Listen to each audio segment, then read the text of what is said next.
Намаз 28.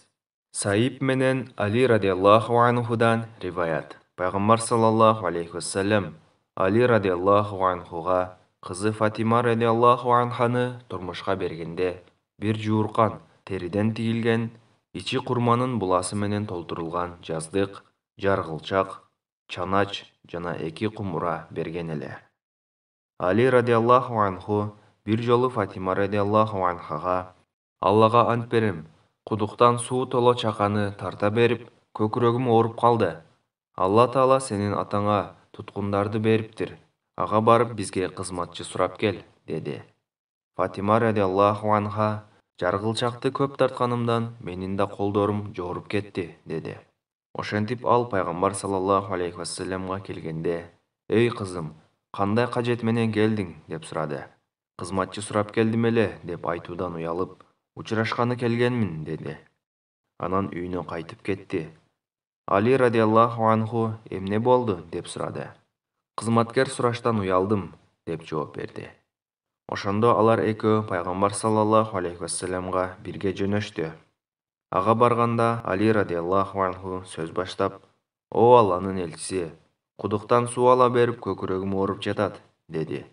Фатима радиаллаху анха: А менин жаргылчак тарта берип, колдорум жооруп кетти. Алла Таала сизге туткундарды берип, жеңилдик тартуулаптыр. Бизге кызматчы берүүңүздү суранабыз, деди. Пайгамбар саллаллаху алейхи вассалам мындай деди: Аллага ант берем, силерге кызматчы берсем, ачкачылыктан иштери жабышып калган Суффа элин таштап койгон болом.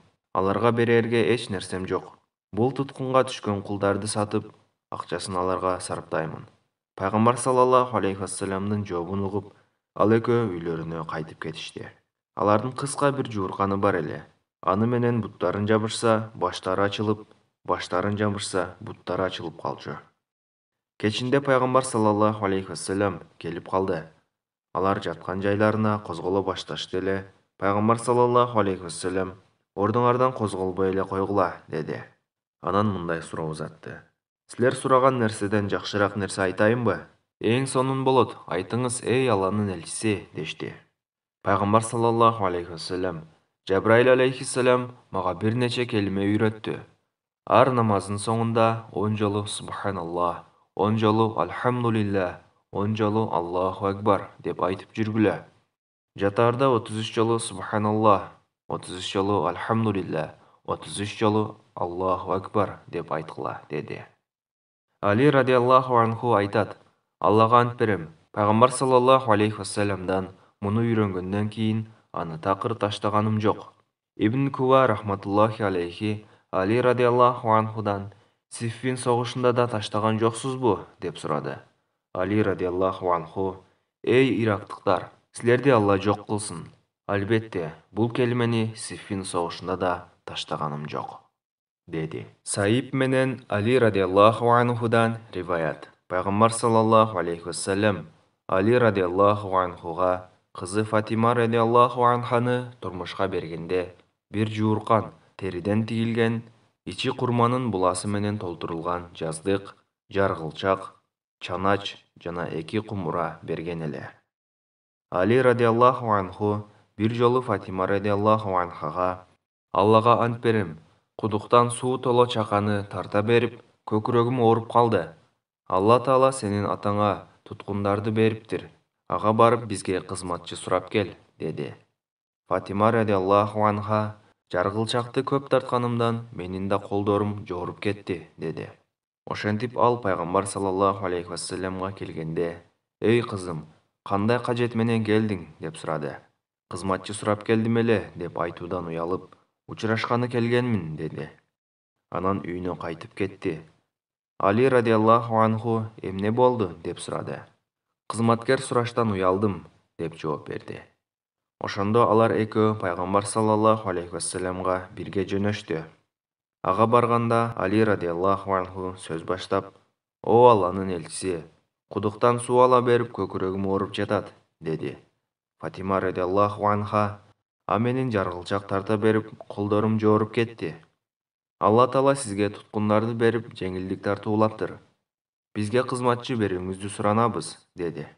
Пайғамбар саллаллаху алейхи вассалам мындай деді: Аллаға ант берем, сілерге қызматшы берсем, ачқачылықтан іштері жабышып қалған Суффа елін таштап қойған болам. Аларға берерге еш нәрсем жоқ. Бұл тұтқынға түшкен құлдарды сатып, ақшасын аларға сарыптаймын.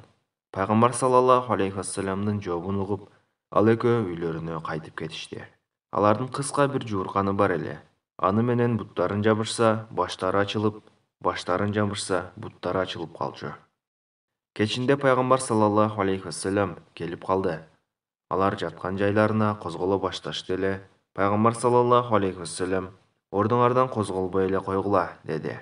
Анан мындай суроо узатты: "Силер сураган нерседен жакшыраак нерсе айтайынбы?" "Эң сонун болот, айтыңыз, эй Алланын элчиси", дешти. Пайғамбар саллаллаху алейхи вассалам: "Жабраил алейхиссалам мага бир нече келиме үйрөттү. Ар намаздын соңунда 10 жолу Субханаллах, 10 жолу Алхамдулиллах, 10 жолу Аллаху акбар деп айтып жүргүлө. Жатаарда 33 жолу Субханаллах, 33 жолу Алхамдулиллах, 33 жолу Аллаху акбар деп айткыла", деди. Али радиаллаху анху айтат: "Аллага ант берем, Пайгамбар саллаллаху алейхи вассаламдан муну үйрөнгөндөн кийин аны такыр таштаганым жок." Ибн Кува рахматуллахи алейхи Али радиаллаху анхудан: "Сиффин согушунда да таштаган жоксузбу?" деп сурады. Али радиаллаху анху: "Эй ирактыктар, силерди Алла жок кылсын. Албетте, бул келимени Сиффин согушунда да таштаганым жок", деди. Ахмадтын муснады.